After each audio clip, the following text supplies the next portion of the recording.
The first time I realized my parents would never choose me, it wasn't during a fight. It was during a celebration.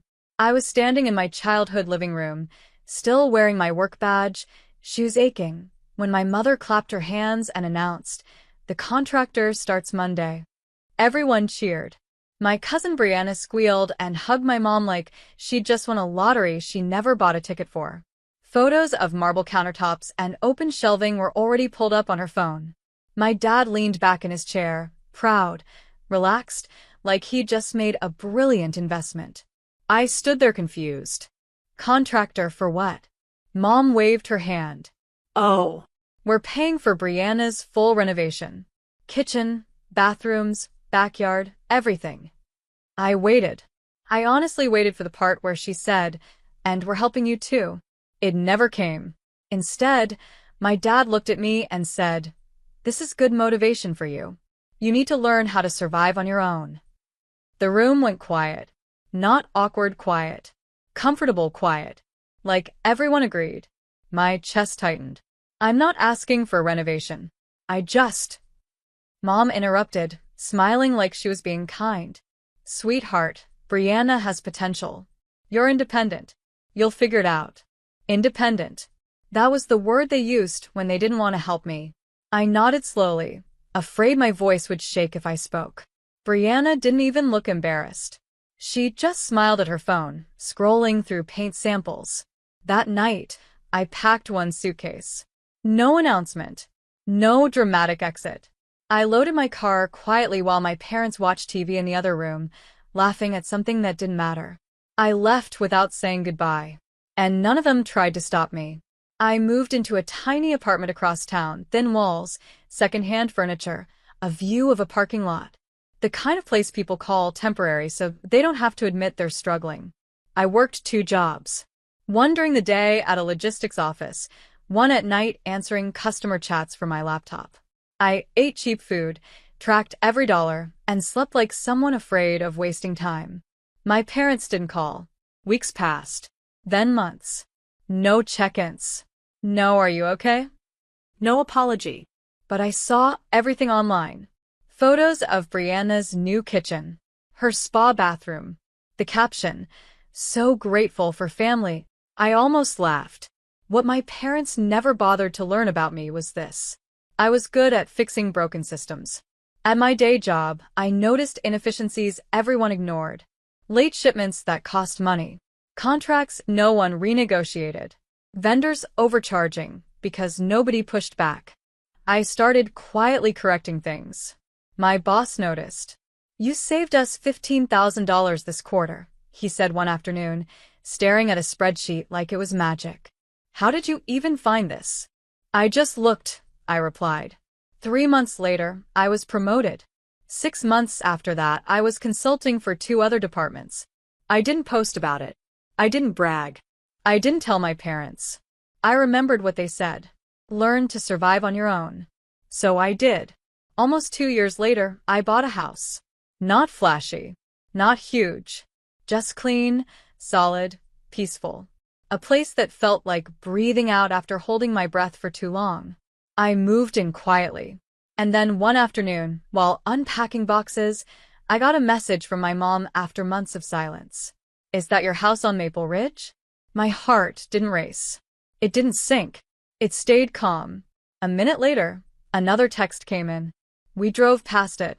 How can you afford that?" I stared at the screen, thinking about the renovation checks. The kitchen table. The way they told me to survive like it was a punishment. I smiled to myself. Because this time, I wasn't going to explain. I was going to show them. I didn't reply to my mom's message right away. Not because I didn't know what to say, but because I finally understood something I hadn't before. Silence made them uncomfortable. 2 days passed. Then 3. On the 4th day, my dad called. I watched the phone ring on my kitchen counter while I finished washing a mug, drying my hands slowly like this wasn't the first time they'd ever reached out. I answered calmly. "Hi, Dad." There was a pause, like he hadn't expected me to sound steady. "Your mother and we drove by your place again." Again. Like it was a mystery they needed to solve. That house, he continued, it's not cheap. Are you managing okay? I almost laughed. I'm doing fine, I said. Another pause. Then the real question came out. Did you take out some kind of risky loan? There it was. Not pride. Not concern. Suspicion. No, I replied. I didn't. Well, he said slowly, we were thinking maybe you should come by for dinner. Catch up. Catch up. After 2 years of nothing. I looked around my home. My quiet, my peace, my earned stability. Sure, I said. I can stop by. The relief in his voice was instant. They needed this more than I did. Their house looked the same when I pulled into the driveway. Same paint. Same porch light. Same feeling of never quite belonging. Inside, everything smelled like familiarity and tension. Mom hugged me too tightly. You look different. I said simply. Brianna was already there, sitting on the couch like she owned it. Her renovation glow had faded into something sharper when she saw me. So it is your house, she said, forcing a laugh. Wow. Guess surviving worked out. I smiled politely. It did. Dinner was uncomfortable in the way only family can manage. Too many questions wrapped in fake concern. How much did the house cost? What do you do exactly? Are you sure it's stable? Finally, my mom put her fork down. We're just trying to understand how this happened. I looked at all three of them, my parents leaning forward, Brianna watching closely, and realized something important. They weren't curious. They were threatened.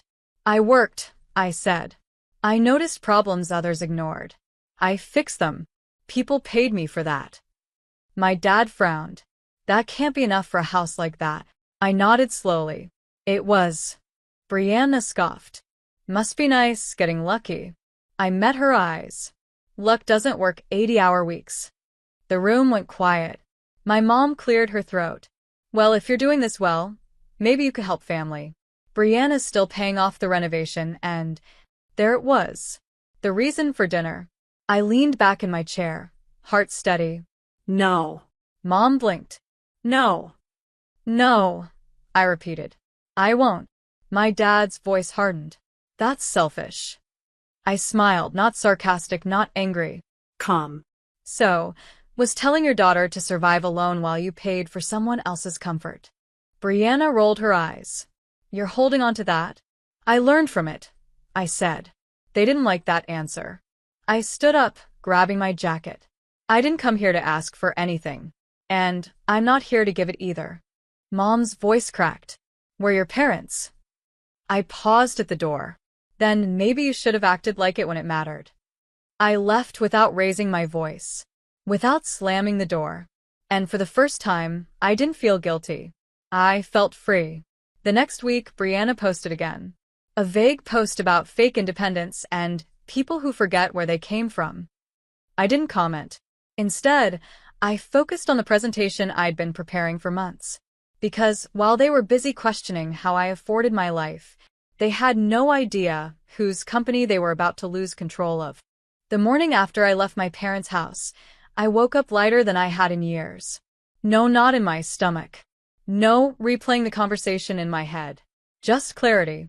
I made coffee, stood by the window of my kitchen, and watched sunlight hit the front yard like it belonged there. Like I belonged there. That was the morning my phone buzzed with an unfamiliar number. Is this Ava Reynolds? A man asked when I answered. Yes. This is Daniel Foster from Horizon Property Group. We met briefly at a conference last year. You helped one of my partners renegotiate a logistics contract. I remembered him. Quiet, observant, the kind of person who listened before speaking. We're restructuring, Daniel continued. And I'd like you to come in as a consultant. Quietly. Quietly, I asked. He chuckled. There are internal sensitivities. I understood immediately. People don't like knowing someone else sees the cracks in their foundation. Horizon Property Group was bigger than anything I'd worked with before. Multiple developments. Millions moving every quarter. Layers of management stacked so thick it was no wonder money leaked everywhere. I signed a temporary contract. No announcements. No title. Just access. For 3 weeks, I reviewed numbers that made my stomach turn. Overpaid vendors, redundant services, projects hemorrhaging cash while executives blamed the market. The deeper I dug, the clearer it became. Someone at the top had been careless. Maybe worse. When I presented my findings to Daniel and the board, the room went silent. One board member finally spoke. "If this is accurate, we're exposed." "It's accurate," I said calmly. "And fixable." Daniel exhaled slowly. "Can you lead the correction?" "Yes," I replied. "But only if I have full authority." They agreed. 2 days later, my mom called again. This time, her voice was rushed. "Have you heard from Brianna?" I frowned. No. "Why?" "She's upset. The contractor stopped work. Said payments were frozen." I leaned against my counter, heart steady. "That's strange." My mom sighed. "We thought maybe you'd know something. You work in business, right?" I almost smiled. "Some areas," I said carefully. "Well," she pressed, "your father and I might need help. Just advice." There it was again. I pictured Brianna's renovation, the same project my parents had proudly funded without hesitation. The same contractor who also happened to be on Horizon's vendor list. The same contract I'd flagged. "Mom," I said gently, "I can't help with that." Her voice sharpened. "Why not?" "Because I'm not responsible for choices I didn't make." She went quiet. That evening, my dad showed up at my door unannounced. I opened it and saw something I'd never seen before. Uncertainty. "We didn't know you were this involved," he said. I didn't invite him in. I didn't need to. "I warned you," he continued, rubbing his hands together. "Surviving alone changes people." "Yes," I agreed. "It does." He looked past me, into my home. The clean lines. The calm. The life built without them. Brianna's voice echoed from his phone. Angry, panicked. "They're auditing everything." I met my dad's eyes. "Then she should have read the contracts." His shoulders slumped. "Is this revenge?" I shook my head. No. "This is accountability." He swallowed. "Can you stop it?" I thought about the kitchen table. The wire transfer. The way they told me to survive like it was a lesson. "I'm not causing this," I said. "I'm just not saving anyone from it." By the end of the week, Horizon had terminated 3 contracts and restructured 2 more. Losses stopped.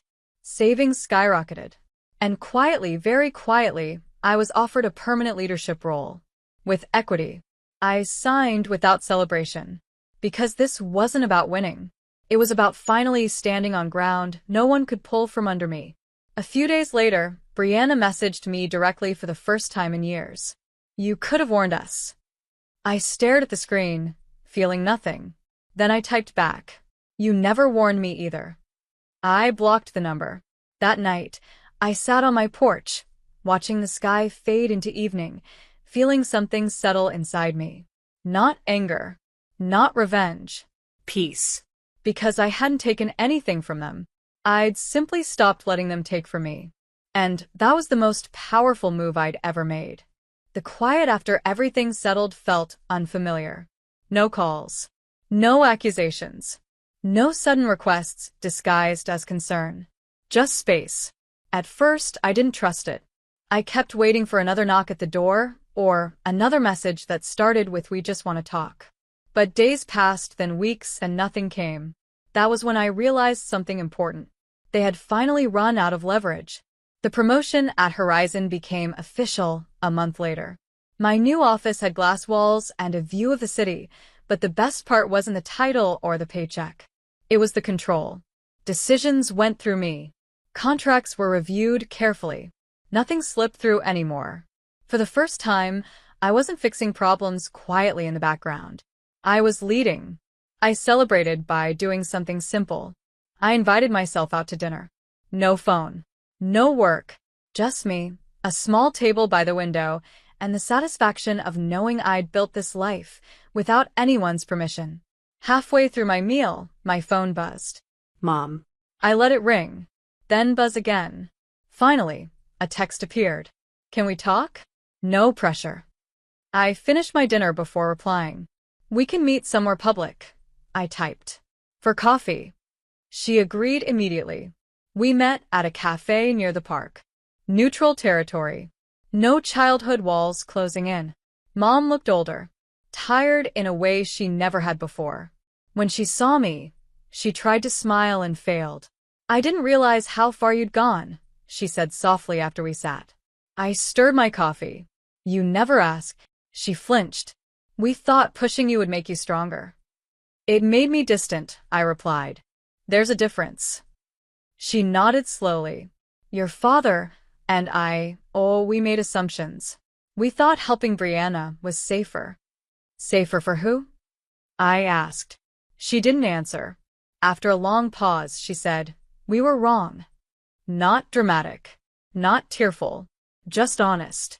And for the first time, that was enough. I'm not here to punish you, I said calmly. But I'm not here to fix things for you either. She swallowed. What do you want from us? I met her eyes. Respect. Boundaries. No expectations. She nodded. We can do that. I believed her, not because I trusted her completely, but because I trusted myself to walk away if she didn't. A week later, my dad sent me a message. No demands. No guilt. Just, proud of you. Should have said it sooner. I didn't reply right away. When I did, it was simple. Thank you. Nothing more. Nothing less. Months passed. Life became steady in the best way. I hosted friends in my home. I planted flowers in the yard. I took weekends off without feeling like the world would collapse if I did. One afternoon, as I was pulling into my driveway, I noticed a familiar car slowing down on the street. My parents. They didn't stop. They didn't park. They just drove past slower this time.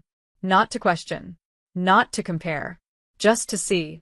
And I realized something that surprised me. I didn't need their approval anymore. Brianna never apologized. She didn't need to. Her renovations stayed unfinished. She adjusted. Learned. Grew quieter online. And that was fine. Everyone learns differently. On the first anniversary of buying my home, I stood in the doorway with the deed in my hand and smiled. Not because I'd proven them wrong, but because I'd proven myself right. I survived. I built. I didn't become bitter. I became free. And the best revenge wasn't showing them what I had. It was living well without needing anything from them ever again.